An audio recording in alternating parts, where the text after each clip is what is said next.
संचिता वाचुनी करावे ते मनी समाधान म्हणूनी मनी मानू नये खेदो म्हणावा गोविंदू वेलो वेला आणि करुसावे न लगे बहुता आपुल्या संचिता वाचोनिया म्हणूनी मनी मानू नये खेदो म्हणावा गोविंदू वेलो वेला तुका म्हणे भार घातली यावरी होईल कैवारी नारायण म्हणून मनी मानू नये खेदो म्हणावा गोविंदू वेलो वेला नमो विठ्ठला राजया पांडुरंगा नमो रुक्मिणी माऊली ज्ञान गंगा नमो पुंडलिका नमो चंद्रभागा नमस्कार माझा रुक्मिणी पांडुरंगा पांडुरंग करू प्रथम नमन पांडुरंग करू प्रथम नमन पांडुरंग करू प्रथम नमन पांडुरंग करू प्रथम नमन दुसरे चरण संतांच्या दुसरे चरण संतांच्या दुसरे चरण संतांच्या दुसरे चरण संतांच्या त्यांच्या कृपादाने कथेचा विस्तारू बाबाजीचं गुरु दास तुका त्यांच्या कृपादाने कथेचा विचारू बाबाजीच्या गुरु दास तुका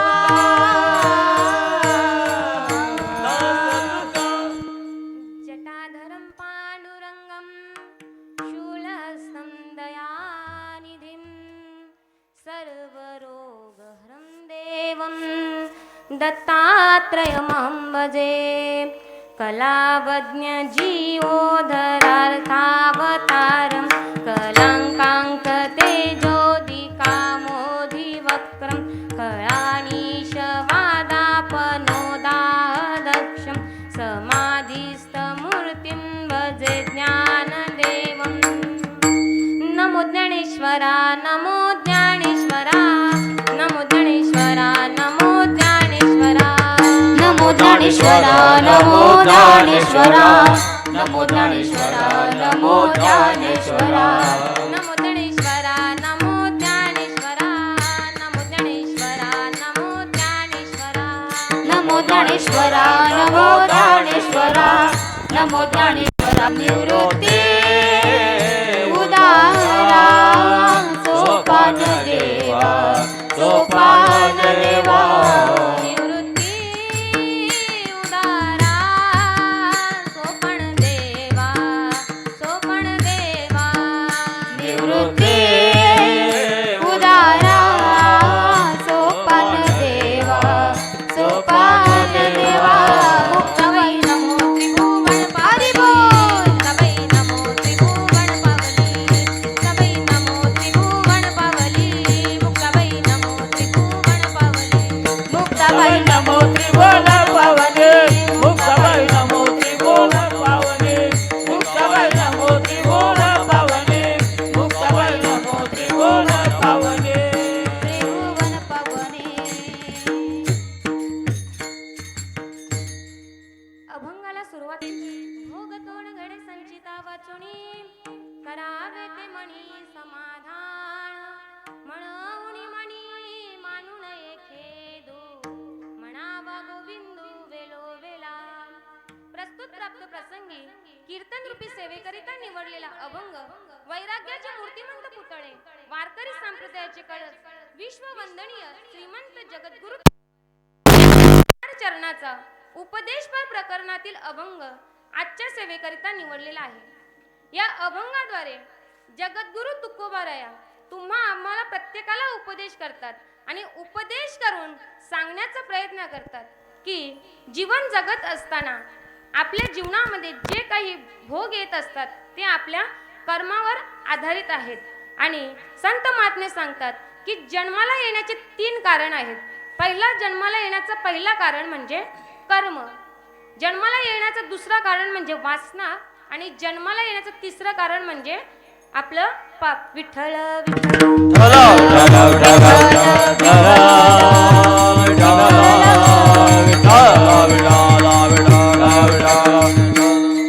आता जन्माला येण्याचं पहिलं कारण म्हणजे कर्म.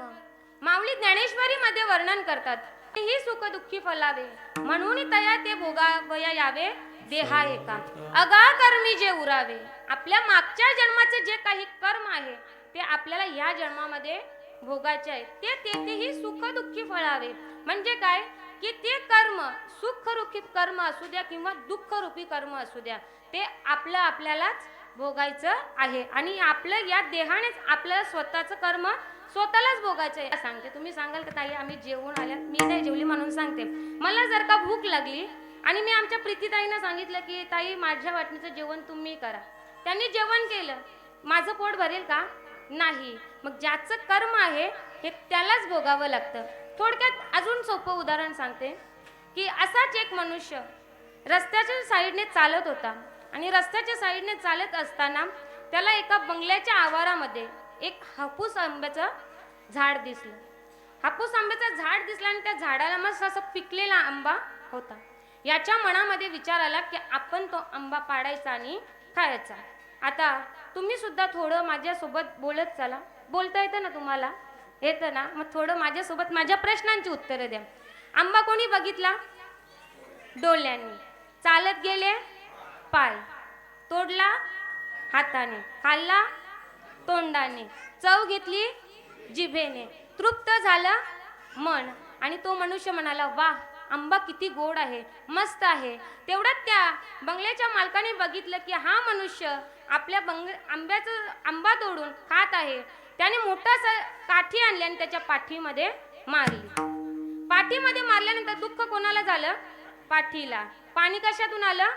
डोळ्यातून. म्हणजे काय की ज्याचं कर्म हे त्यालाच भोगावं लागतं. म्हणून जन्माला येण्याचं पहिलं कारण काय आहे? कर्म. आता जन्माला येण्याचं दुसरं कारण म्हणजे वासना. जन्म घेणे लागे वासनेच्या संगे, जन्म घेणे लागे वासनेच्या संगे, जन्म घेणे लागे वासनेच्या संगे, जन्म घेणे लागे वासा हरी मुखे गाथा हरपले चिंता चिंता. जन्म घेणे लागे वासनेच्या संगे. आपण ज्या प्रकारची वासना ठेवू त्या प्रकारचा आपल्याला जन्म मिळत असतं. माऊली ज्ञानेश्वरी मध्ये वर्णन करतात आणि मरण जया जे आठवे तो तेची गती तपावे म्हणून तया ते भोगावया यावे म्हणून सदा स्मरावे मातेची तुवा. की आपण मरते समयी ज्या प्रकारची वासना ठेवू त्या प्रकारचा आपल्याला जन्म मिळत असतो. मग माऊली सांगतात की मरते समयी भगवंताचं नामचिंतन करा. भगवंताचं नामचिंतन केल्यामुळे भगवंताच्या चरणाजवळ जाऊन पोचाल. पण आपल्या देहामध्ये जी वासना आहे ना ती एवढी वासना आहे की माझे नाथ बाबा वर्णन करतात. वासना वडाल गाय गड्यानो वासना वडाल गाय, वासना ओढाळ गाय गड्यानो वासना ओढाळ गाय, वासना वडाळ गाय गड्यानो वासना वडाळ गाय, वासना वडाळ गाय गड्यानो वासना वडाळ गाय. तिचा हाणून मोडावा पाय, तिचा हाणून मोडावा पाय, तिचा हाणून मोडावा पाय, तिचा हाणून मोडावा पाय.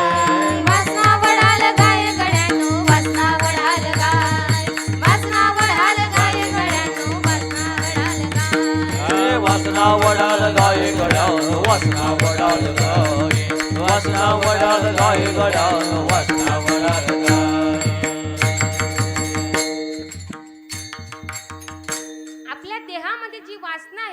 कशी आहे, ओढाल गायीप्रमाणे आहे. आता ओढाल गाय कशी असते की जिला कोणीही मालक नसतो अशी ती गाय. मग ती गाय काय करते की एखाद्या हिरवगार पीक दिसलं त्या शेतामध्ये जाते आणि त्या शेताची नासधूस करते. मग त्या शेताचा मालक येतो, त्या गायीला शेतातून हकलवून लावतो.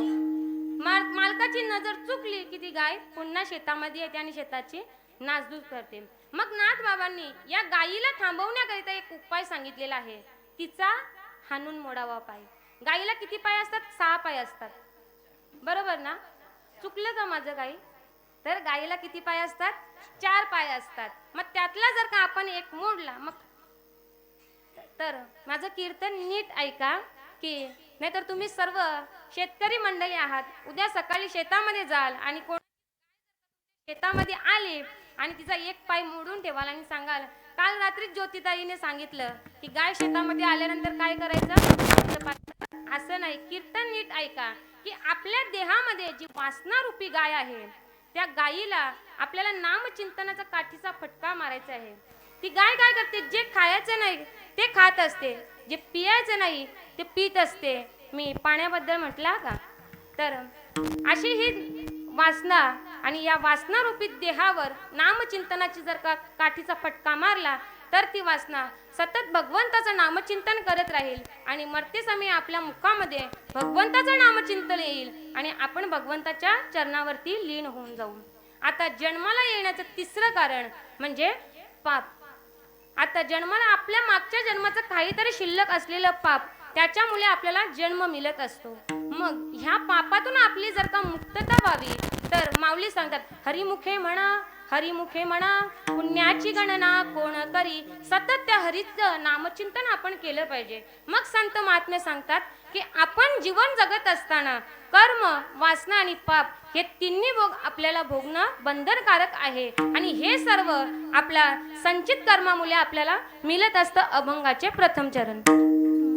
भोगतो न घडे संचिता वाचोने, भोगतो न घडे संचिता वाचोने, भोगतो न घडे संचिता वाचोने, भोगतो न घडे संचिता वाचोने. भोगतो न घडे संचिता वाचोने, भोगतो न घडे संचिता वाचोने, भोगतो न घडे संचिता वाचोने, भोगतो न घडे संचिता वाचोने. करावे ते मनी समाधान समाधान, करावे ते मनी समाधान, हो हो करावे ते मनी समाधान, करावे ते मनी समाधान. म्हणून माने मानू नये खेदू, म्हणून मानी मानू नये खेदू, म्हणून माने मानू नये खेदू, म्हणून मानी मानू नये खेदू. करावे ते म्हणे समाधान, करावे ते म्हणे समाधान, करावे ते म्हणे समाधान, करावे ते म्हणे समाधान. म्हणून म्हणे मानू नये खेदो, म्हणून म्हणे मानू नये खेदो, मानवून म्हणे मानू नये खेदो, म्हणून म्हणे मानू नये खेदो. भोगतो ना गडे संचिता वाचोने, करावे ते मने, करावे ते मने समाधान. भोगतो ना गडे हरी बोल. संचिता वाचोने, करावे ते म्हणे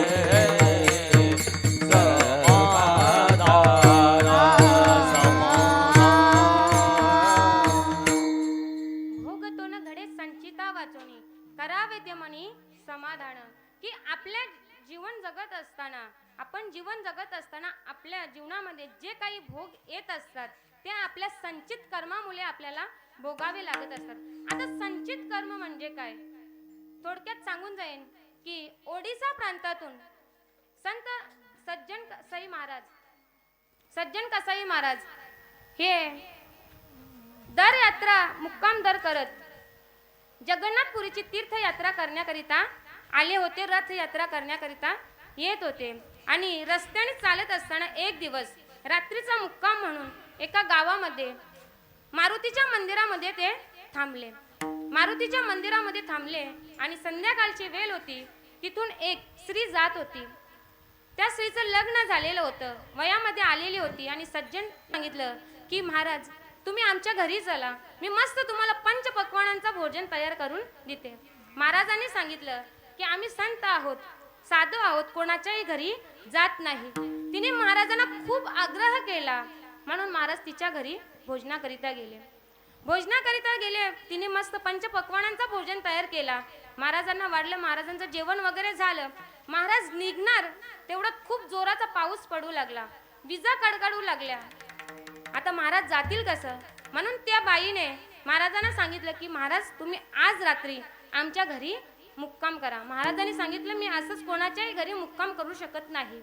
मग तिने सांगितलं अहो महाराज एवढा जोराचा पाऊस पडत आहे, एवढ्या विजा कडकतात, तुम्ही इथून भिजत मंदिरामध्ये जाणार, त्यापेक्षा तुम्ही इथे आमच्या घरी मुक्काम करा. मी सकाळी तुम्हाला थांबण्याचा आग्रह करणार नाही. तुमची जेव्हा झोप खुलेल तेव्हा तुम्ही इथून निघून जाऊ शकता. म्हणून सज्जन महाराज त्या बाईच्या घरी मुक्कामाकरिता थांबले. रात्री झोपले आणि 2 ते 3 वाजता ही बाई उठली आणि सज्जन कसाई महाराजांच्या जवळ गेले आणि महाराजांना सांगू लागली. महाराजांच्या पायांना स्पर्श केला आणि महाराज उठले. महाराजांना सांगू लागली माझा अंगीकार करा. की महाराजांनी सांगितलं की आई तुम्ही ज्या बस स्थानकावरती बस थांबवण्याचा प्रयत्न करता तिथे ही बस काही थांबणार नाही. आम्ही विष्णुदास तैसे नव्हे.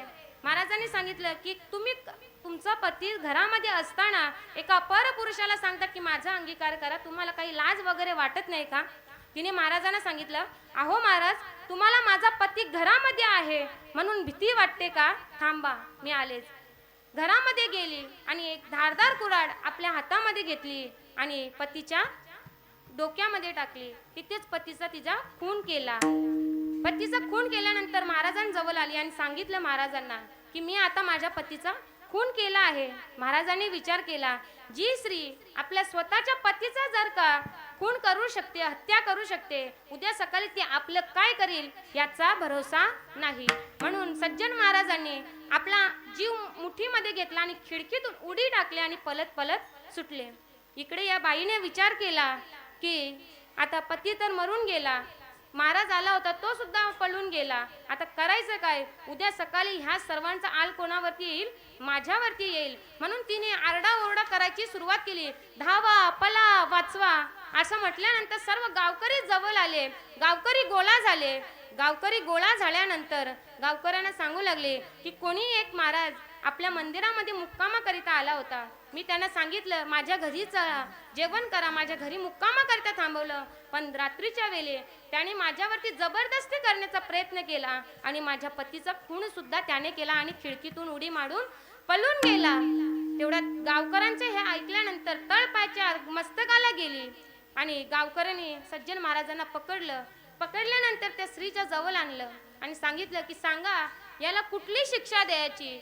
तेव्हा त्या स्त्रीने सांगितलं की ज्या हाताने याने माझ्यावरती जबरदस्त केली, ज्या हाताने याने माझ्या पतीचा खून केला त्याचे दोन्ही हात तोडून टाका. गावकऱ्यांनी त्याचे दोन्ही हात तोडून टाकले.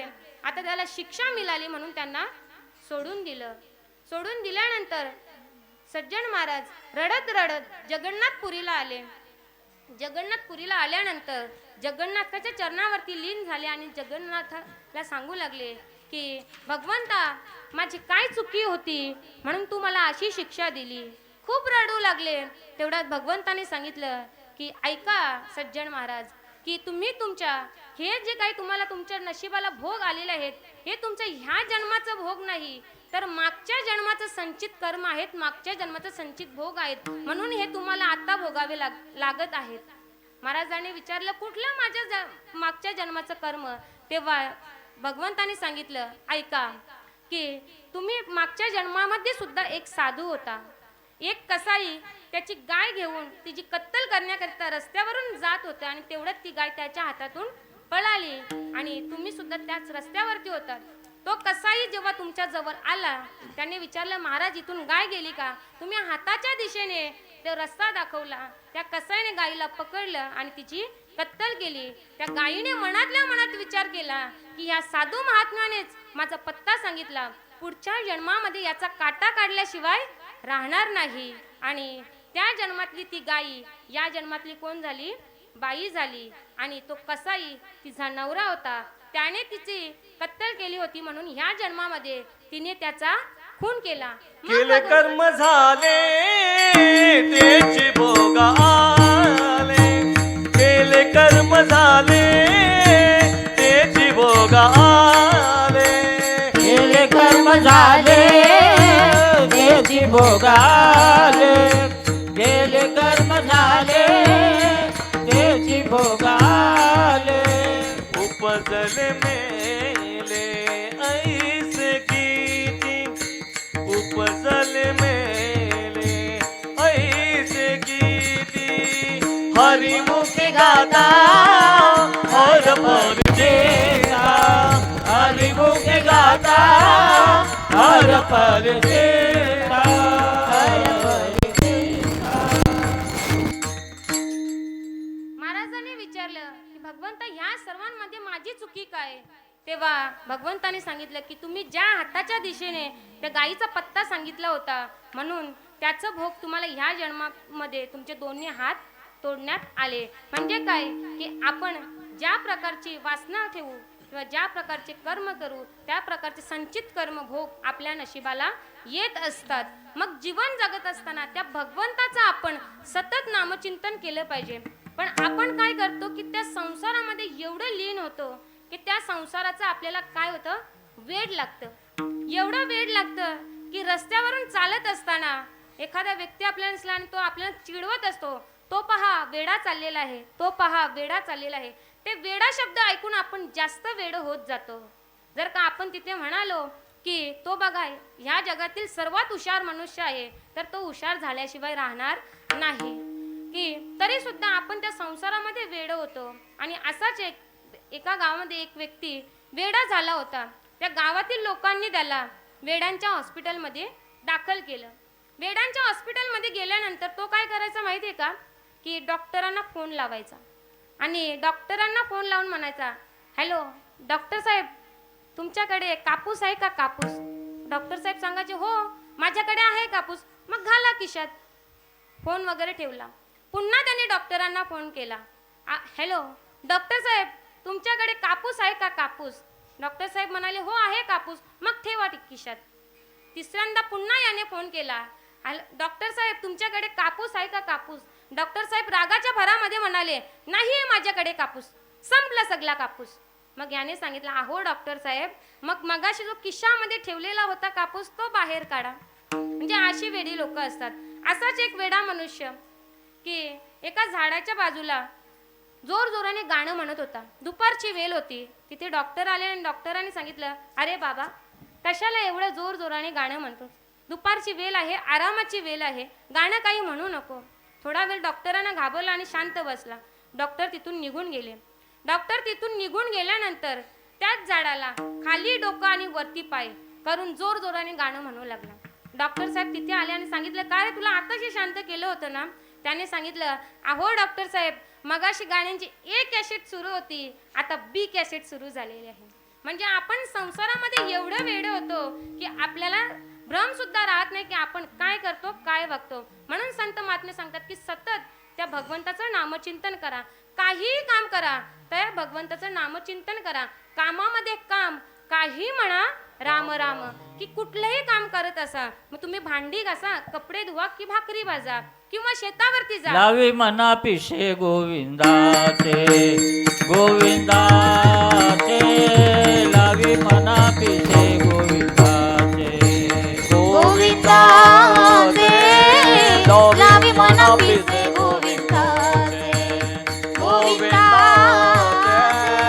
लावी म्हणा पिसे गोविंदाचे अविनाशकारी आपुली आईशे अविनाशकारी आपुलिया ऐसे अविनाशकारी आपुली आईशे अविनाशकारी आपुलिया ऐसे लावी म्हणा पिसे गोविंदाचे गोविंदाचे लावी म्हणा पिसे गोविंदाचे गोविंदाचे लावी म्हणा पिसे गोविंदाचे गोविंदाचे लावी म्हणा पिसे गोविंदाचे लावी म्हण पिसे गोविंदाचे. ते आपल्या मनाला भगवंताच्या नामचिंतनाची सवय झाली पाहिजे. आता एक महिला माझ्या जवळ आली आणि सांगू लागली की ताई, तुम्ही सांगता ते बरोबर आहे, कुठलंही काम करत असताना आपण भगवंताचं नामचिंतन केलं पाहिजे. मग ते भांडी घासताना असू द्या, कपडे धुताना असू द्या, पण आम्ही काम करत असताना आमच्या तोंडामध्ये समजलं. मग उपाय काय त्याच्यावरती मी सांगितलं, लावायची सोडून द्या. मग सतत आपल्याला त्या भगवंताचं आपल्याला नामचिंतन करायचे. सतत कीर्तयंतो मा, सतत त्या भगवंताचं नामचिंतन आपल्याला करायचं आहे. तरी सुद्धा लोक त्या वाईट व्यसनांच्या आहारी एवढं जातात, तर त्यांना भगवंताचं नामचिंतन तर दूर राहू द्या, आपण काय वागतो, कसे वागतो हे सुद्धा समजत नाही. एवढे वाईट व्यसनांच्या आहारी जात असतात. मग आपल्या घरातील व्यक्ती आपल्याला समजवण्याचा प्रयत्न करतात की बाबा दारू पिऊ नको, तंबाखू खाऊ नको, तरी सुद्धा आपण ऐकत नाही. आपले नातेवाईक आपल्याला फोन करून सांगतात की वाईट व्यसनांच्या आहारी जाऊ नका, तुमच्या घरादाराची बर्बादी करू नका, तरी सुद्धा ऐकत नाही. असे 4 जण मित्र रात्री दारू पिऊन रस्त्याच्या साईडने चालत होते. त्या दिवशी होती पौर्णिमा. पौर्णिमेची रात्र होती आणि पौर्णिमेच्या रात्री चंद्राचा प्रकाश कसा पडतो? शुभ्र तेजस्वी चंद्र असतो, शुभ्र प्रकाश पडतो. आणि 4 जण रस्त्याने चालत होते. तेवढ्यात एका मित्राला तहान लागली. म्हणून मित्र मला खूप तहान लागली. तेवढ्यात तो म्हणाला, ती बघा साईडला समोरच विहीर दिसते, चला विहिरीतून मस्त थंडगार पाणी पिऊया. 4 जण तिथे गेले. तिथे गेल्यानंतर विहिरीमध्ये डोकावून बघितलं आणि डोकावून बघितल्यानंतर काय झालं, चंद्राचा प्रतिबिंब कुठे पडला होता? विहिरीतील पाण्यामध्ये पडला होता. तेवढ्यात एक जण म्हटला, अरे चंद्र पाण्यात पडला, चला आता आपल्याला चंद्र बाहेर काढला पाहिजे. आपण जर का चंद्र बाहेर काढला नाही तर जग कसं चालणार? म्हणून एक जण पळत पळत गेला, रस्सी आणली, दोरी आणली आणि एकाने बादली आणली. ती बादली रस्सीला बांधली आणि पाण्यामध्ये टाकली. पाण्यामध्ये टाकल्याबरोबर विहिरीतलं पाणी कसं हलायची सुरुवात झाली. एक जण म्हटला, अरे चंद्र खूप चपल आहे, आपल्या हातामध्ये सहजासहजी येणार नाही, थोडा वेळ थांबूया. थोडा वेळ थांबल्यानंतर पाणी स्थिर झालं. यांनी अलगद अशी बादली पाण्यामध्ये टाकली आणि त्या चंद्राला कुठे त्या बादलीमध्ये घेतला, म्हणजे तो प्रतिबिंब बादलीमध्ये आला आणि खेचायची सुरुवात केली आणि विहिरीला कशा त्या दगड असतात ना बाहेर निघालेले, आणि त्या दगडाला ती बादली अडकली. एक जण म्हटला, अरे चंद्र खूप जड झालेला आहे, माझ्या एकट्याच्याने काही तो खेचला जाणार नाही. तुम्ही काय करा, तुम्ही सर्वांनी माझ्या कमरेला पाठीमागून पकडा, मी 1 2 3 म्हटलं की जोरात हिचका मारा. त्या तिघांनी सुद्धा त्याच्या कमरेला पकडला आणि तो म्हणायला लागला, 1 2 3 असा जोरात हिचका मारला आणि ती बादलीची रस्सी तुटली, बादली पाण्यामध्ये पडली आणि 4 जण पालथे पडले. आता पालथे पडल्याबरोबर त्यांना चंद्र कुठे दिसला? वरती आकाशामध्ये. बघा ते म्हटलं, बघा एका हिचक्यात चंद्राला कुठे पाठवलं?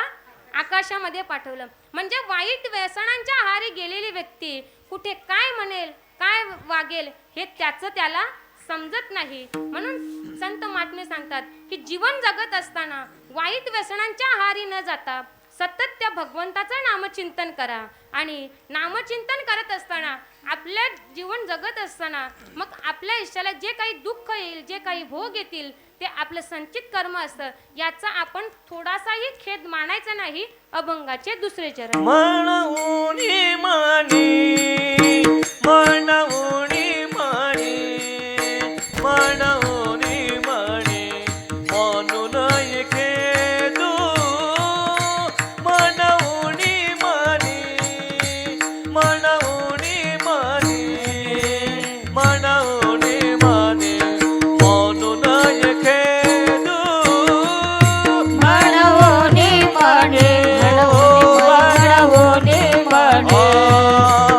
मनवूनी मने मानून एके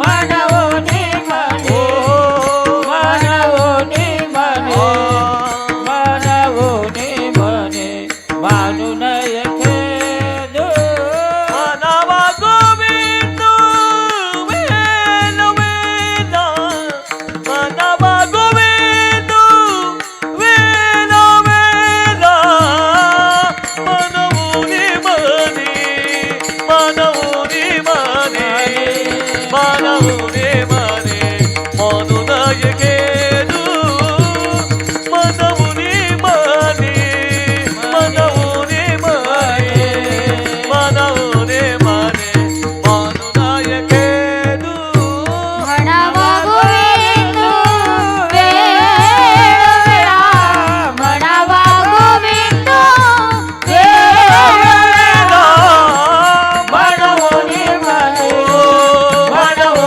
मने मनवूनी मने मानून एके मनवूनी मने मनवूनी मने मनवूनी मने मानून एके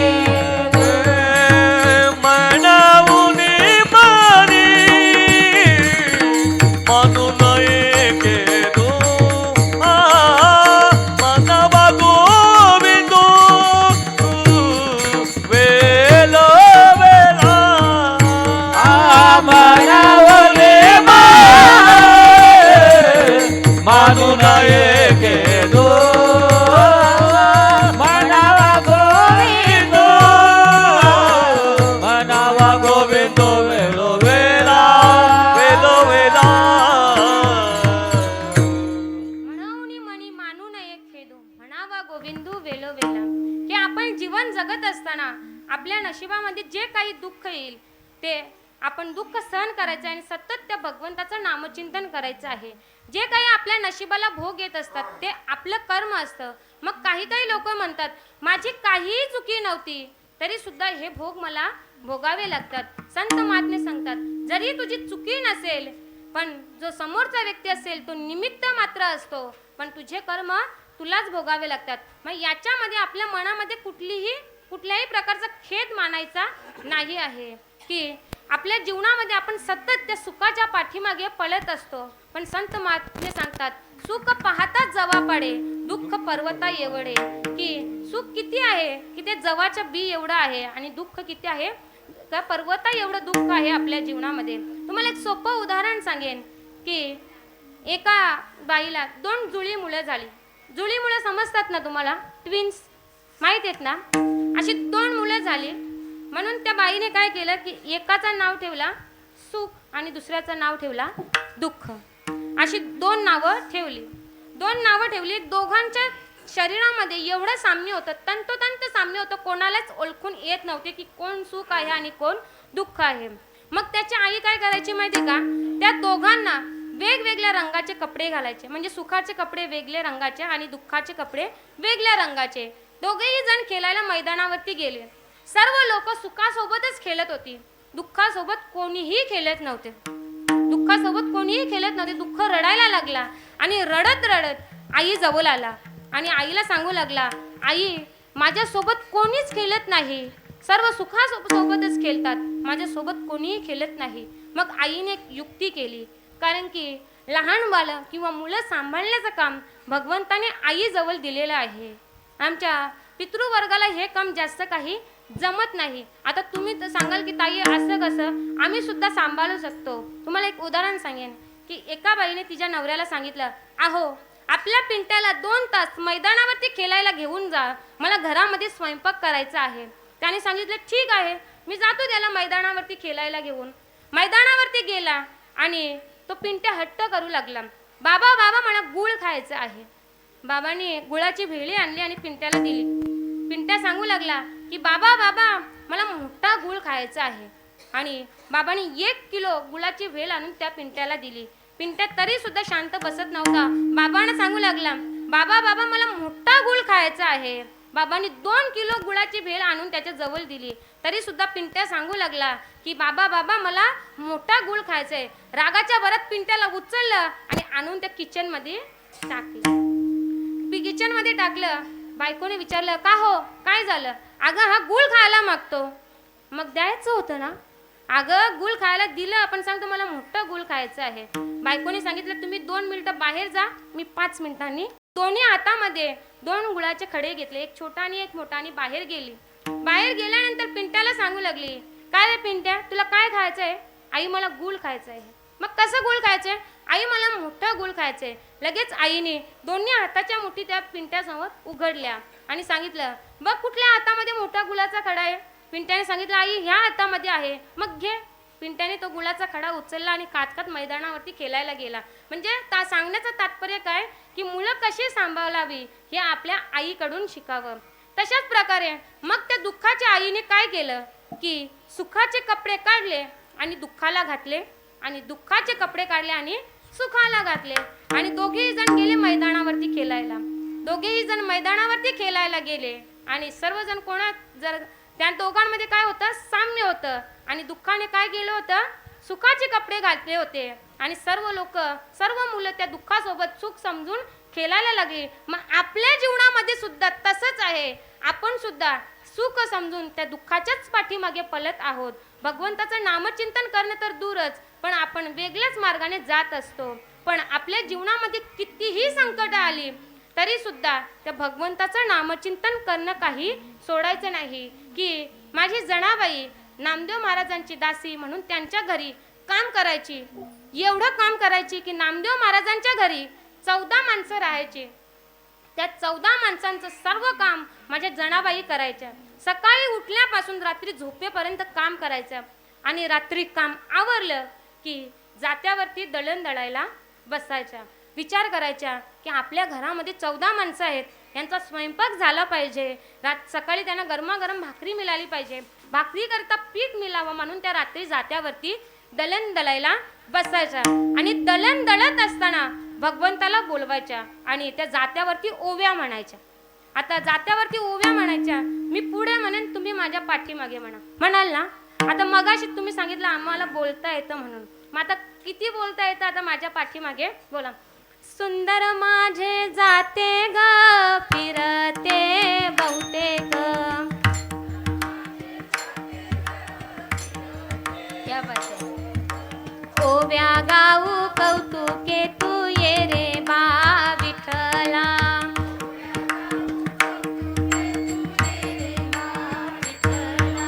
प्रपंच दळण दलिले पीठ म्या भरिले.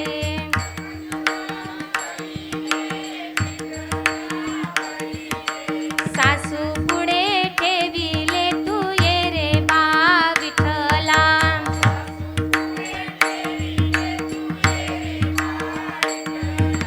ये रे बा विठ्ठला. वा खूप सुंदर म्हटल्या तुम्ही. असं वाटतं की उद्या तुम्हाला सोबत घेऊन जावं, पण आता गाडीमध्ये जागा नाही. माझी गाडी नाही, आमच्या दिदींची गाडी आहे, त्याच्यामुळे तुम्हाला काही घेऊन जाता येणार नाही मला. तर जनाबाई अशा जात्यावरती ओव्या म्हणायचे. सुंदर माझे जाते ग फिरते बहुते ग, ओव्या गाऊ कौतुके तू ये रे बा विठ्ठला. आणि माझ्या पांडुरंग परमात्म्याला साकडं पडायचं की माझी जणी दिवसभर राब राब राबते आणि रात्री झोपण्याच्या वेळी जात्यावरती दळण दळायला बसते. दिवसभर थकून जाते, म्हणून आपण सुद्धा तिला मदत करण्याकरिता गेलं पाहिजे. म्हणून माझा पांडुरंग परमात्मा स्वतः यायचा आणि जनाबाई सोबत दळण दळायचा. असंच एक दिवस दळण दळत असताना पांडुरंग परमात्म्याला खूप घाम आला. घाम आला म्हणून पांडुरंग परमात्म्याने गळ्यातील सर्व दागदागिने काढले आणि बाजूला ठेवले आणि दळण दळायला सुरुवात केली. दळण दळता दळता पहाटेचे 4 कधी वाजले हे त्यांना समजलंच नाही, आणि वारकऱ्याने त्यांना आवाज दिला, उठा पांडुरंगा प्रभात समयो पातला. वैष्णवांचा वेळा गरुडापारी दाटला. वैष्णवांचा वेळा गरुडापारी दाटला. वाळवंटा बाजूने महाद्वारपर्यंत सुरवरांची मांडी उभे जोडून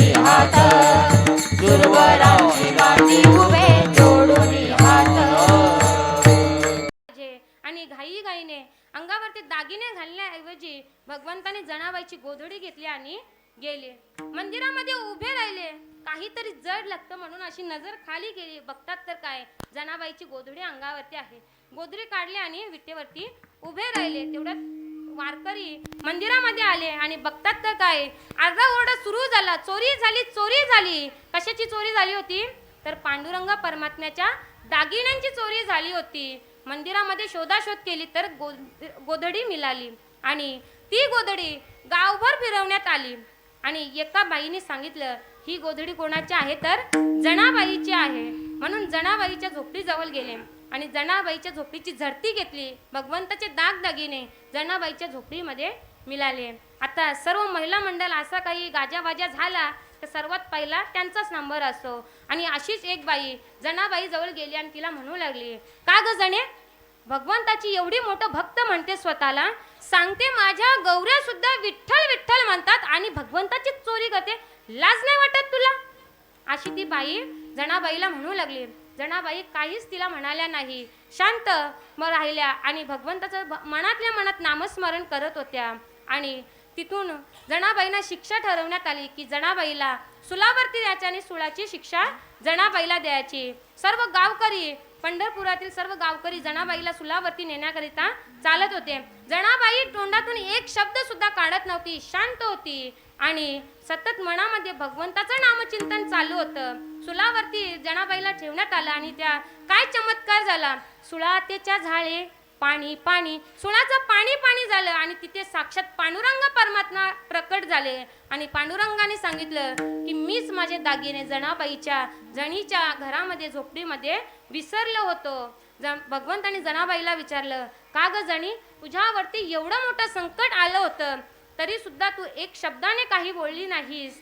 त्या ठिकाणी आपल्यासारखी जना असती तर पटकन काय म्हणाली असती, मी नाही चोरी केली, भगवंत स्वतः माझ्या घरामध्ये आले होते. पण जनाबाईने मनामध्ये कुठल्याही प्रकारचा भेद न बाळगता, खेद न बाळगता सतत भगवंताचं नामचिंतन करत राहिली आणि तर मनामध्ये भगवंताचं नामचिंतन करत राहिली आणि त्या दुःखापासून तिचं निवारण झालं. मग आपण सुद्धा त्या भगवंताचं सतत नामचिंतन केलं पाहिजे. आपल्या मनामध्ये जे काही वाईट विचार आहेत त्याच्यापासून आपण आपली स्वतःची मुक्ती केली पाहिजे. की कालच होळी झाली आणि होळीमध्ये आपण काय करतो की होळीला सर्व काही अर्पण करत असतो, फुले, हार, पापड्या सर्व काही देत असतो. पण त्याला ते न देता आपल्या मनामध्ये जे काही वाईट विचार आहेत, पूर्वीचे जे काही कुंठित झालेले विचार आहेत, ते विचार त्या होळीमध्ये आपण दहन करायचं आहे आणि आपण चांगल्या मार्गावरती चांगले विचाराने आपण पदार्पण केलं पाहिजे. हे आपले मग आपल्या जीवनाचं सार्थक झाल्याशिवाय राहणार नाही. मग जीवन जगत असताना काही काही लोक सांगत असतात, अहो ताई, आम्ही चांगल्या मार्गावरती जाऊ, पहिला आम्ही मटण खात होतो, मच्छी खात होतो, दारू पित होतो, आता आम्ही जर का सोडलं मग गावातील लोक आम्हाला हसतील, गावातील लोक आम्हाला नावं ठेवतील, मग काय करायचं? मग माझे तुकोबा रे तिथे मागे झाले ते पाहून का, पुढे जामीन आहे तुका, पुढे जामीन आहे तुका, पुढे जामीन आहे तुका. मागे झाले पाहून का, पुढे जामीन आहे तुका, पुढे जामीन आहे तुका, पुढे जामीन आहे तुका, आहे तुका.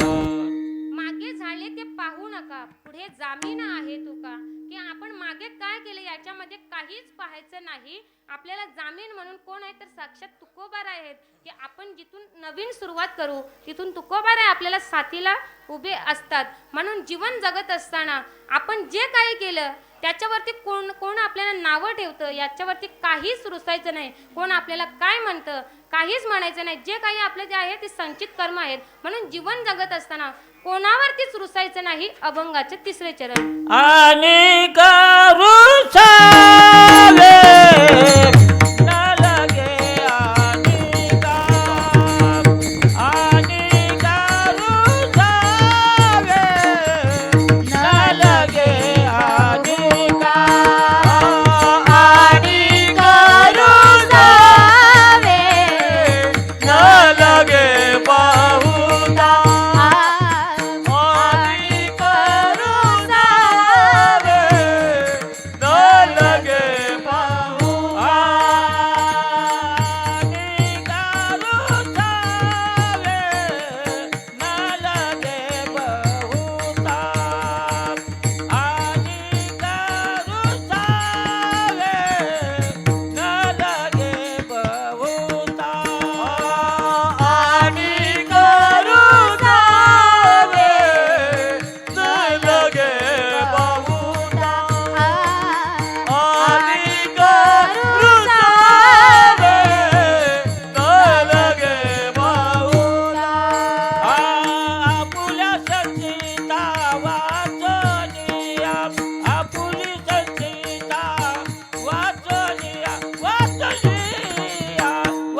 याच्यामध्ये कोणावरतीच रुसायचं नाही.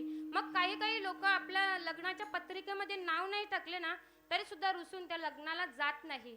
मग असं काही आपल्याला रुसायचं नाही. आपल्या जीवनामध्ये जे काही संकट येत असतील मग ते भगवंतावरती त्या संकटांचा भार आपण घालायचा आणि जे होईल ते शांतपणे पाहत राहायचं आहे. आपल्या जीवनामध्ये कुठलेही संकट येऊ द्या त्या संकटांचा भार त्या भगवंतावरती घालायचा आहे. की पंढरपूरमध्ये काही कुंभार जातीची लोक राहत होती. राका कुंभार, बंका आणि वंका. बंका त्याची पत्नी आणि वंका त्याची मुलगी, असे तिघे जण कुंभार समाजातली लोक पंढरपूरमध्ये राहत होती. आणि त्यांचं नेहमीचा नित्यनेम होता चंद्रभागेत स्नान करायचे, पांडुरंगाच्या मंदिरामध्ये जायचं, पांडुरंगाच्या मंदिरामध्ये पांडुरंगाचं दर्शन घ्यायचं, कीर्तन करायचं, भजन करायचं, सतत नामचिंतन करायचं आणि उरलेल्या वेळामध्ये माती आणायची, मातीपासून मडके तयार करायचे आणि ते मडके बाजारामध्ये विकायचे. असे 2 ते 3 दिवस त्यांनी मडके तयार केले. त्या राका कुंभाराने मडके तयार केले आणि मडके भाजण्याकरिता तो आवा पेटवतात. माहिती आहे का आवा? मडके भाजण्याकरिता कुंभार लोक आवा पेटवतात. ती मडके बनवलेली त्यांच्या घरामध्ये होती. बंका आणि वंका या दोघी माय लेकी काहीतरी कामाच्या निमित्ताने बाजूला गेल्या. राका कुंभार भगवंताच्या नामामध्ये एवढा लीन झाला आणि तो आवा रचायला सुरुवात केली. म्हणजे घरातून मडके आणून त्या आव्यामध्ये रचत होता. एवढा त्या भगवंताच्या नामामध्ये लीन झाला की कशा प्रकारे भगवंताचं नामस्मरण करत होता. अयोध्येचा राम, द्वारकेचा श्याम, पंढरीचा पांडुरंग, विठोबा रखुमाई. अयोध्येचा राम, पंढरीचा पांडुरंग, विठोबा रखुमाई. अयोध्येचा राम, द्वारकेचा श्याम, पंढरीचा पांडुरंग, विठोबा रखुमाई. अयोध्येचा राम, द्वारकेचा श्याम, पंढरीचा पांडुरंग, विठोबा रखुमाई. विठोबा रखुमाई, जय जय विठोबा रखुमाई. विठोबा रखुमाई, जय जय विठोबा रखुमाई. विठोबा रखुमाई, जय जय विठोबा रखुमाई. विठोबा रखुमाई, जय जय विठोबा रखुमाई. विठोबा रखुमाई, जय जय विठोबा रखुमाई. विठोबा रखुमाई, जय जय विठोबा रखुमाई. विठोबा रखुमाई, जय जय विठोबा रखुमाई. विठोबा रखुमाई, जय जय विठोबा रखुमाई. अयोध्येचा राम, श्री राधे. पंढरीचा पांडुरंग, विठोबा रखुमाई. अयोध्येचा राम, द्वारकेचा श्याम, पंढरीचा पांडुरंग, विठोबा रखुमाई. विठोबा रखुमाई. विठोबा रखुमाई. एवढं नामचिंतनामध्ये लीन झालं. सर्व मडकी आणली, त्या आव्यामध्ये रचली आणि आवा पेटवला. आवा पेटवला आणि ती ज्वाला, ती अग्नी खूप भडक तिने घेतली अग्नीने. तेवढ्यात तिथे एक मांजर यायची. मांजर यायची, त्या आव्याजवळ जायची, आव्याचा चटका बसत होता, परत बाजूला सरकायची, घरामध्ये जायची आणि घरामधून परत यायची आणि परत त्या आव्याजवळ यायची. असा तिचा वारंवार तो फेरा चालू होता. तेवढ्यात तिथे बंका आणि वंका या दोघी माय लेकी आल्या आणि त्या बंकाने बघितलं की मांजर सतत इथे ये जा करते, म्हणजे तिने तिची पिल्लं कशामध्ये, त्या मडक्यामध्ये ठेवली असतील. तिने त्या कुंभाराला विचारलं, का हो तुम्ही सर्व मडकी आव्यामध्ये टाकली? तो म्हटलं, हो. कशाला मडकी ठेवायची? त्या कच्च्या मडक्याचा काही उपयोग होणार आहे का?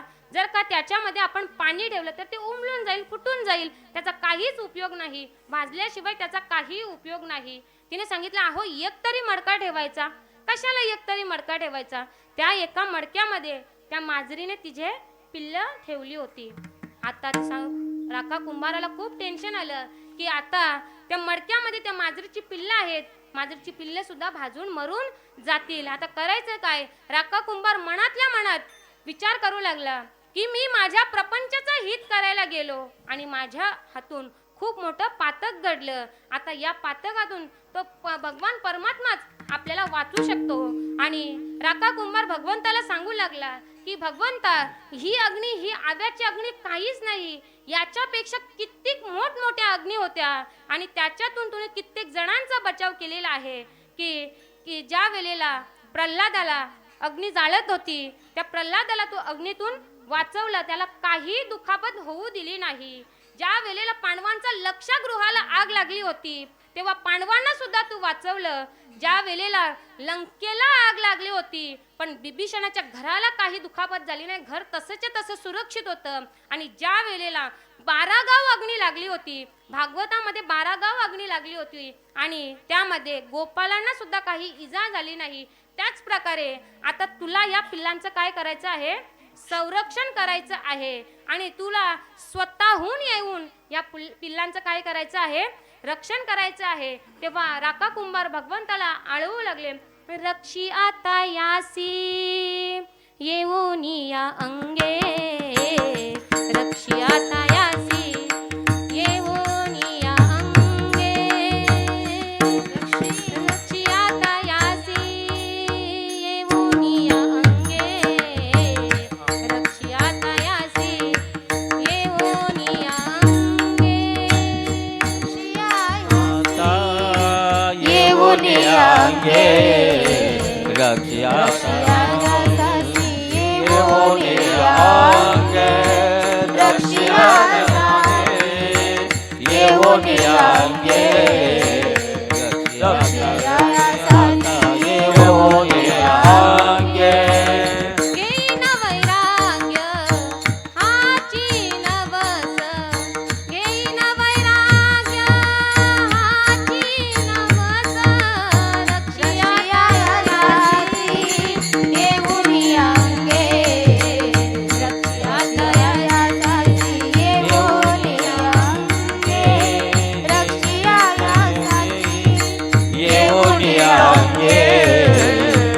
यासी येऊन अंगे येऊन अंगे. भगवंत तुला स्वतःहून यायचं आहे आणि याचं काय करायचं, रक्षण करायचं आहे. आणि तू जर का यांचं रक्षण केलं तर मी काय करेन, घेईन वैराग्य हाची नवस, मी वैराग्य घेईन हा तुला नवस करतो. आवा 3 दिवस पेटत होता आणि 3 दिवस कोणीही काही खाल्लं नाही, काही पिल्लं नाही. ती मांजर सुद्धा उपाशी होती आणि 4थ्या दिवशी सकाळी आवाज शांत झाला. सर्व भाजलेले मडके बाजूला केले आणि एका मडक्यामध्ये काय चमत्कार झाला होता, खेळता ती पिल्ली डेरियात, खेळता ती पिल्ली डेरियात, खेळता ती पिल्ली डेरियात, खेळता ती पिल्ली डेरियात.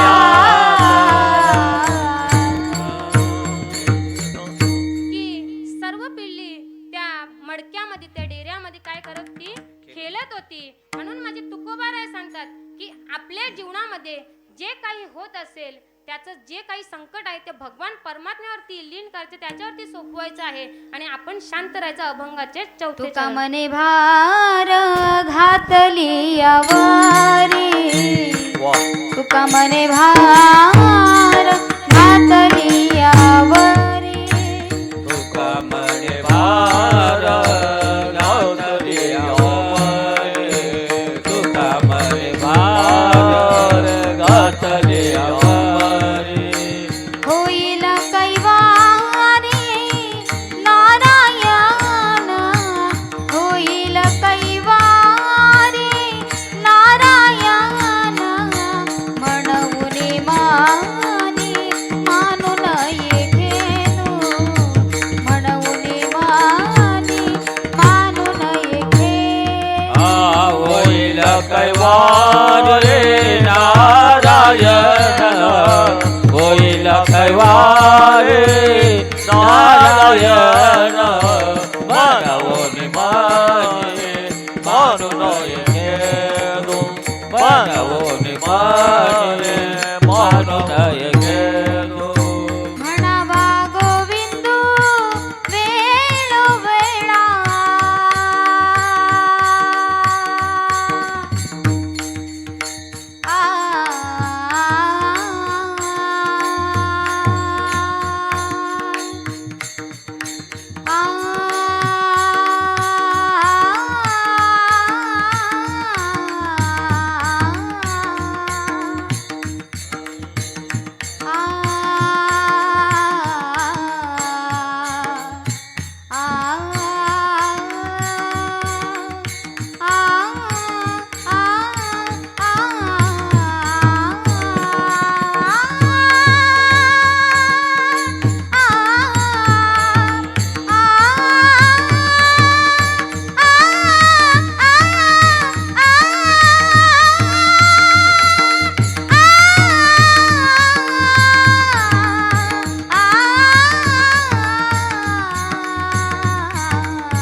मनवा गोविंद वेला वेला मनावा गोविंद मनावा गोविंद वेला वेला वेला वेला वेला वेला मनावा गोविंद वेळ वेळा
म्हणावा गोविंद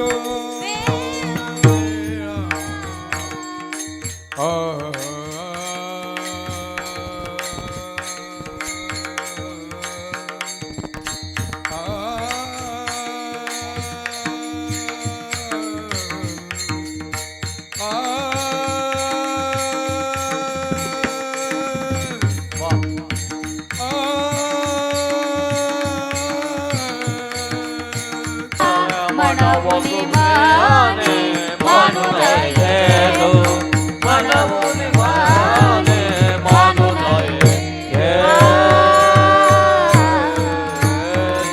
विठोबा रखुमाई विठोबा रखुमाई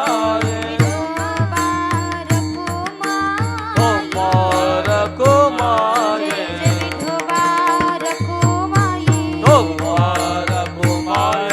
विठोबा रखुमाई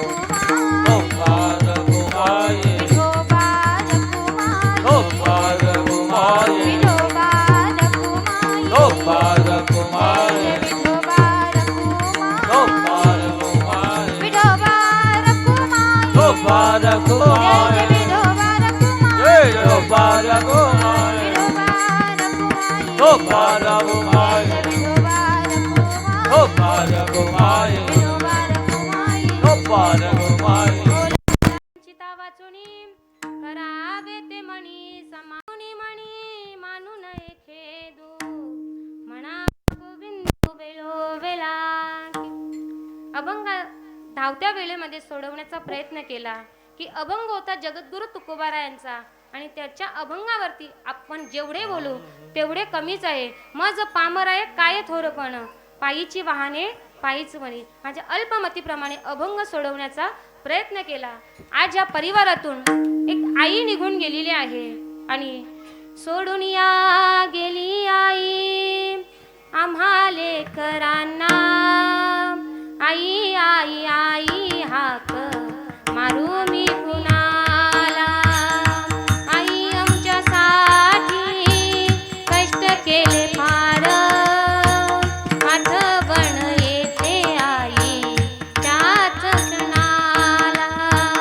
सोडून या गेली आई आम्हा लेकरांना. आई आई आई हाक मारू मी कुणाला. आणि ई म्हणजे ईश्वर. जिच्या आत्म्यामध्ये ईश्वराचा वास आहे अशी असते आई, की आपल्यावरती सतत प्रेम करणारी आपली आई, आपल्या देहाची चिंता न करणारी आपली आई असते. सतत कितीही मोठं संकट येऊ द्या, ती आई आपल्या बाळावरती जीव लावत असते. तो बाळ कसंही असू द्या, मग तो अपंगही असू द्या, तरी सुद्धा ती आई त्या बाळाचा सांभाळ करत असते.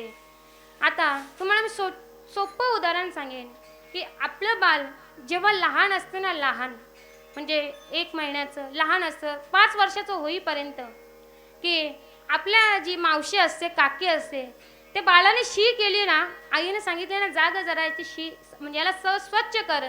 ती मावशी ती काकू सहज जाते आणि त्याला स्वच्छ करून येते. पण जेव्हा ते बाळ जसं मोठं होत जातं आणि त्याच काकीला किंवा त्याच मावशीला सांगितलं की याला स्वच्छ कर, ती जात नाही, सांगते की दुर्गंध येतो, वास येतोय. पण तीच आई जेवता जेवता तसंच जेवण टाकून त्या बाळाला स्वच्छ करण्याकरिता जाते. ती असते आई, सतत आपल्या मुलांवरती जीव लावणारी आई असते. ज्या प्रकारे आपल्या जीवनामध्ये आई महत्त्वाची आहे, त्याच प्रकारे आपली मुलगी सुद्धा आपल्याला खूप महत्त्वाची आहे. की आताच्या युगामध्ये स्त्री भ्रूण हत्या खूप हा प्रकार मोठा चाललेला आहे.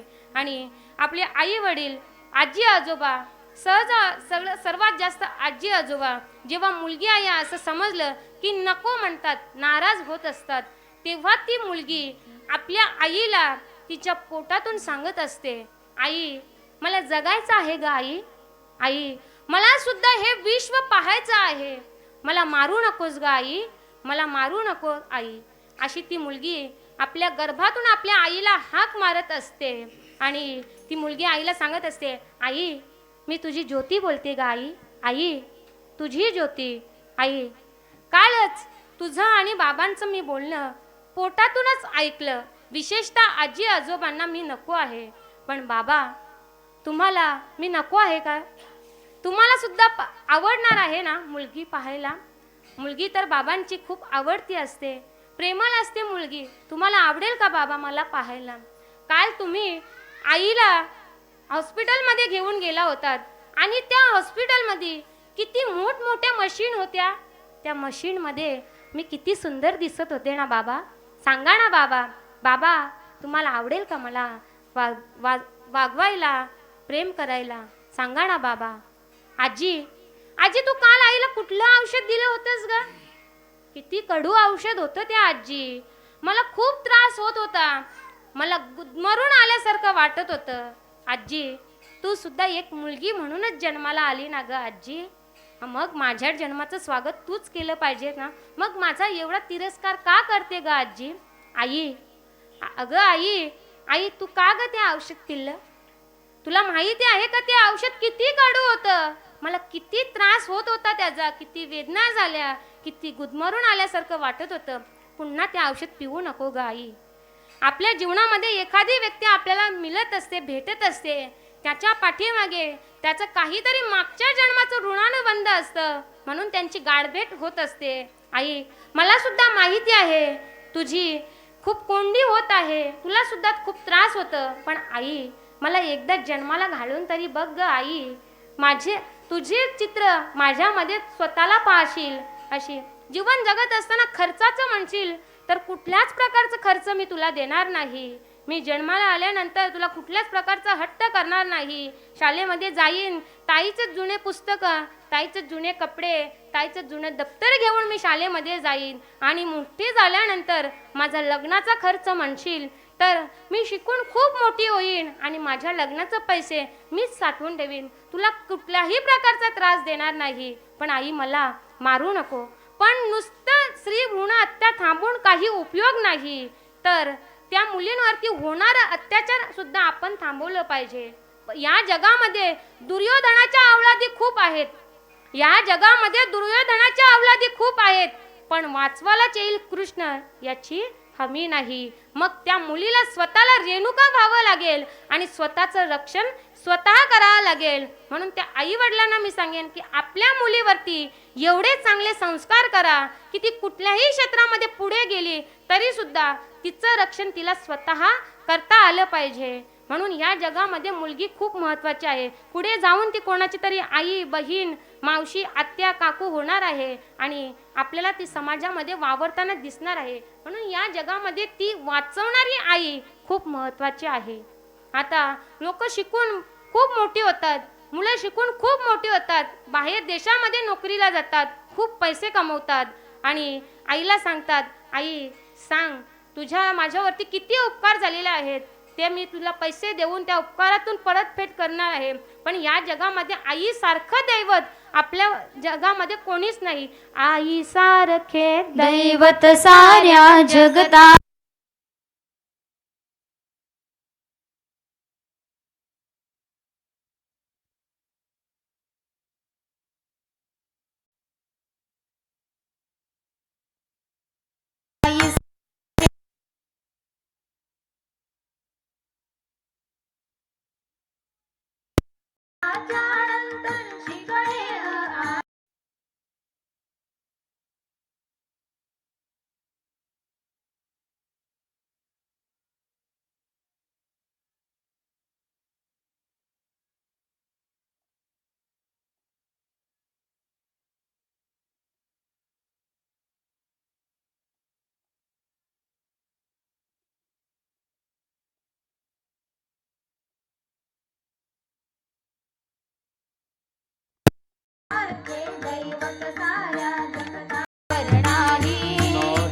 म्हणून स्वीकाराच्या नंतर शिकणे आई, हो शिकणे आई. आईसारखं दैवत ह्या जगतावरती नाही, पण तरी सुद्धा मुलांवरती कुठेतरी संस्कार कमी पडले आणि मुलं आपल्या आईला सांगतात की आई सांग किती तुझे उपकारातून मी तुला पैसे देईन आणि मुक्त होऊन जाईन. असाच एक मुलगा बाहेर देशामध्ये शिकण्याकरिता गेला होता. शिकून बाहेर घरी आला आणि आपल्या आईला सांगू लागला, आई सांग तुझे माझ्यावरती किती उपकार झालेले आहेत, त्या सर्व उपकारातून मी उतराई होईल. एक रुपया सुद्धा नको, फक्त माझं एक काम कर की एक रात्र तू फक्त माझ्या जवळ रात्री झोपताना तिथे थांब, तिथे राहा. त्याने सांगितलं ठीक आहे, फक्त एक रात्रीचा प्रश्न आहे ना आई, रात्रभर मी तुझ्या जवळ थांबेन, चालेल. रात्र झाली, आई झोपी गेली आणि मध्यच रात्री आईला खूप तहान लागली. म्हणून तिने तिच्या मुलाला आवाज दिला, बाळा उठ, मला खूप तहान लागलेली आहे, पाणी घेऊन ये. मुलगा किचन मध्ये गेला आणि ग्लास भरून पाणी आणलं, आईला पिण्याकरिता दिलं. आईने त्या अर्धा ग्लास पाणी पिला आणि अर्धा ग्लास त्या अंथरुणावरती सांडून दिलं. मुलाने काहीच म्हटलं नाही, त्या ओल्या अंथरुणावरती झोपी गेला. पुन्हा काही मिनिटांनी आईने परत सांगितलं की बाळा मला खूप तहान लागलेली आहे, जा पाणी घेऊन ये. मुलगा उठला, पाणी घेऊन आला. आईने अर्धा ग्लास पाणी पिलं आणि अर्धा ग्लास त्या अंथरुणावरती सांडून दिलं. मुलगा काहीच म्हटला नाही, परत तिथे त्या ओल्या अंथरुणावरती झोपी गेला. तर परत तिसऱ्यांदा काही वेळाने आईने सांगितलं की बाळा मला खूप तहान लागलेली आहे, जा पाणी घेऊन ये. मुलगाने पाणी आणलं आणि आईने पुन्हा त्या अंथरुणावरती पाणी सांडलं. तेव्हा रागाच्या भरात तो मुलगा आपल्या आईला म्हणू लागला, का ग आई तुला समजत नाही का, मगाचपासून पाहतोय तू पाणी अर्ध पिते आणि अर्ध त्या अंथरुणावरती सांडून देते, तुला माहिती आहे का मी त्या ओल्या अंथरुणावरती झोपी जातो, मला किती थंडी वाजते, तुला समजत नाही का. तेव्हा ती आई त्या बाळाला उत्तर देत असते की बाळा जेव्हा तू लहान होता तेव्हा तू रोज रात्री अंथरुणावरती सू करायचा, अंथरुण ओलं करायचा, मी सुक्या जागेवरती तुला झोपवायचे आणि त्या ओल्या जागेवरती मी झोपायचे, असं कित्येक रात्र तू असं केलेलं आहे, तेव्हा मी तुला काही म्हटले नाही. आणि आज तुझ्या जवळ पैसे आलेत तर तू मला सांगतोस काय की तुझ्या उपकारातून मी उतराई होईन. पण आपण कितीही काही केलं, आपल्या कातडीचे जोडवे तयार करून आपल्या आईच्या चरणावरती अर्पण केलं तरी सुद्धा आईच्या ऋणातून आपण मुक्त होणार नाही. जोपर्यंत आपले आई वडील आहेत तोपर्यंत त्यांची सेवा करा. एकदा का निघून गेले तर पुन्हा त्यांच्या मूर्तीसारखी मूर्त आपल्याला पाहायला मिळणार. तुझ्या मूर्तीवाणी जगात मूर्ती नाही, अनमोल जन्म दिला गाय तुझे उपकार फिटणार नाही, अनमोल जन्म दिला गाय तुझे उपकार फिटणार नाही. बाळपणी मी खेळ खेळत दिसत होतो ताना, अमृताहुनी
केलं तरी आपण आपल्या आईच्या ऋणातून मुक्त होणार नाही. अशी असते आपली आई की डोंगरा आड गेलेला सूर्य पुन्हा दिसेल, पण माती आड गेलेल्या आई वडील पुन्हा दिसणार नाही. ज्याला हात नाही त्याला हाताची किंमत विचारा, ज्याला पाय नाही त्याला पायाची किंमत विचारा, आणि ज्याला आई वडील नाही त्यांना आई वडिलांची किंमत विचारा. आपले आई वडील, आपली आई मेल्यानंतर सुद्धा आपल्या मुलाचं हित बघत असते.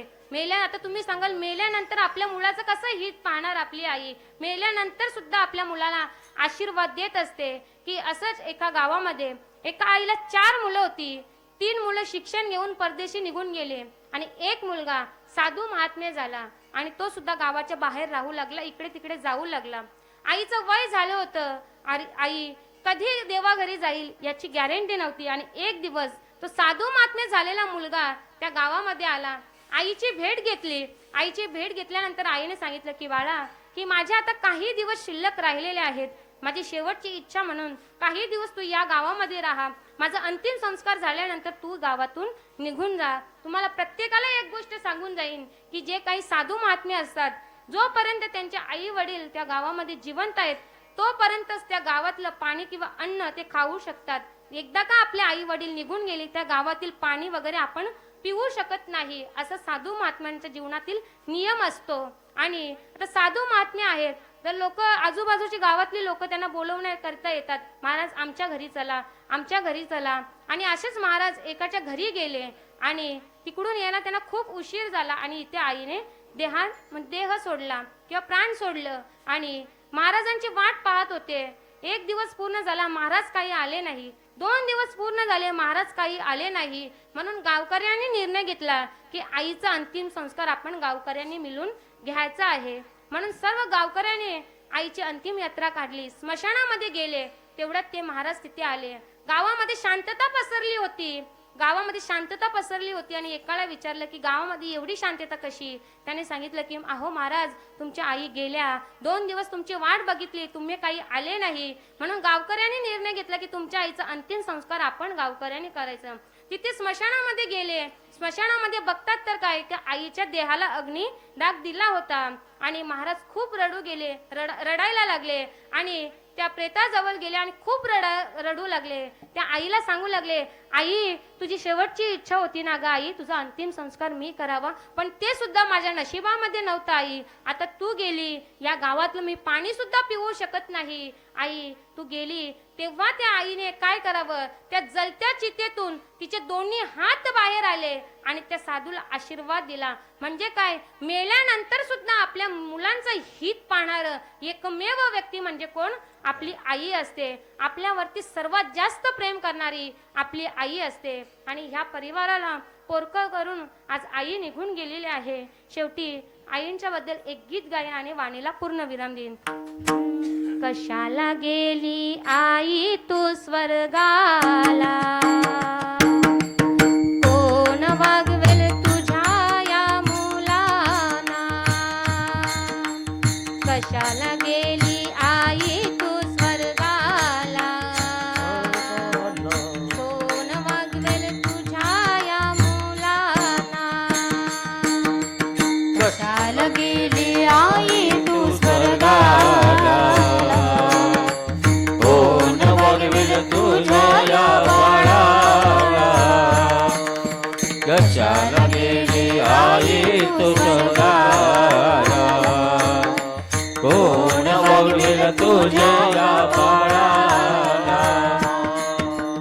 9 महिने 9 दिवसांची वारी कशी तू केली, संकट तुझला आले असतील पदराला बांधून नेली, सोडून गेली तुझ्या या लडक्याला, कोण वागवेल तुझ्या या बाळाला? कशाला गेली आई तू स्वर्गाला, कोण वागवेल तुझ्या या बाळाला?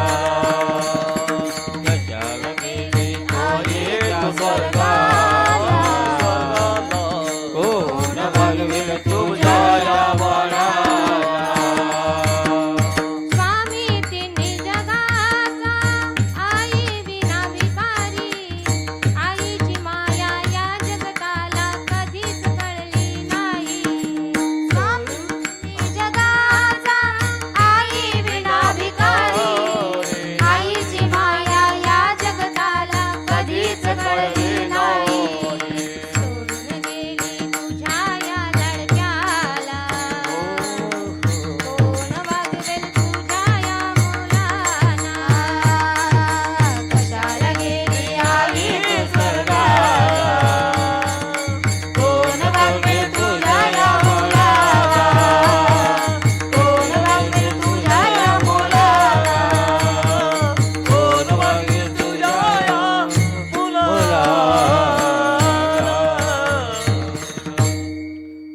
परिवारातून एक आई अगदी अल्पशा आजाराने आई निघून गेल्या. कैलासवासी सौभाग्यवती अनिता संजय पाटील आईंचं नाव आणि आईंचे पती आहेत संजय महादू पाटील. आईंना एक मुलगा आहे शुभम संजय पाटील, 2 मुली आहेत पूजा घरत आणि ज्योतिताई घरत. अशा आईंच्या 3 मुलं, त्यांचे पती, हा त्यांचा संपूर्ण परिवार. आणि या संपूर्ण परिवाराला एक आई सोडून गेली आणि त्या आईच्या पश्चात झालेल्या ह्या परिवाराला दुःख, या दुःखातून कुठेतरी सावरण्याची ताकद माझ्या पांडुरंग परमात्म्याने या परिवाराला द्यावी, हीच पांडुरंग परमात्म्याच्या चरणी प्रार्थना करते. आणि उद्यापासून आईंचा स्वर्गाचा जो काही प्रवास आहे, स्वर्गामध्ये गेल्यानंतर आईला कुठेतरी चांगल्या ठिकाणी जागा मिळावी, हीच पांडुरंग परमात्म्याच्या चरणी प्रार्थना करते. या कीर्तनाकरिता ज्यांनी माझ्याशी संपर्क केला त्या आईंच्या चुलत मुलगी की अनुष्काताई, या ताईने माझ्याशी संपर्क केला, त्या ताईंचे सुद्धा धन्यवाद. या कीर्तनाकरिता ज्यांनी उत्तम प्रकारे 2 तास मृदुंगाची सेवा दिली ते गुंदवली गाव येथून आलेले आमचे दिनेश दादा असतील, दादांचे सुद्धा धन्यवाद. ज्यांनी उत्तम प्रकारे गोड अशी गायनाची साथ दिली ते आमचे अंगद महाराज असतील, महाराजांचे सुद्धा धन्यवाद. गणेश महाराज असतील, गणेश महाराजांचे सुद्धा धन्यवाद. तुम्हाला प्रत्येकाला मी सांगेन की आपण लहानपणी शाळेमध्ये शिकत असताना जेव्हा आपल्या वर्गामध्ये शिक्षक नसायचे तेव्हा आपण खूप मस्ती करायचो, बरोबर ना? खूप मस्ती करायचो. एकदा शिक्षक आले की आपल्याला कसं टेन्शन एकदम शांत आणि स्थिर बसायचं. मग तो कितीही खट्याल मुलगा असू द्या, तो कसा शांत बसायचा. आणि त्याच प्रकारे आज आमच्या गुरु भगिनी आज कीर्तनाकरिता उपस्थित राहिल्या. कुठेतरी मनामध्ये भीती वाटत होती. माझ्या मोठ्या बहिणीप्रमाणे असणाऱ्या महाराष्ट्रातील नामवंत कीर्तनकार हरिभक्त परायण प्रीतीताई करण पाटील ताईंचे सुद्धा धन्यवाद, दीदींचे सुद्धा खूप धन्यवाद की त्यांनी या कीर्तनाकरिता आल्या, उपस्थिती लावली. दीदींचे खूप धन्यवाद. आपल्या गावातील सर्व वारकरी मंडळी, टाळकरी मंडळी सर्वांचे मनापासून धन्यवाद. ज्यांनी गोड अशी विण्याची साथ दिली त्या आईंचं सुद्धा धन्यवाद. आपल्या गावातील गणेश महाराज असतील, बाबांचे सुद्धा धन्यवाद. नेहमीच मला कुठेही ते कीर्तनाची तारीख देत असतात, सेवा देत असतात, बाबांचे सुद्धा धन्यवाद. ज्यांनी गोड अशी उत्तम प्रकारे सिस्टीम दिली त्या दादांचे सुद्धा धन्यवाद. आणि ज्यांनी पांडुरंग परमात्म्याचे चरणी लीन करते आणि वाणीला पूर्ण विराम देते. ज्ञानेश्वर माऊली ज्ञानराज माऊली ज्ञानेश्वर माऊली ज्ञानराज माऊली ज्ञानेश्वर माऊली ज्ञानराज माऊली ज्ञानेश्वर माऊली विठ्ठल जय जय विठ्ठल विठ्ठल जय जय बोलिलेले पुरे वेडी वाकुडी उत्तरे महाराज तुम्ही नाही विचारिला अधिकार मी आपला महाराज तुम्ही तुका म्हणे ज्ञानेश्वराला पायापैकी करा महाराज महाराज तुम्ही ज्ञानदेव तुकाराम देव देव तुकाराम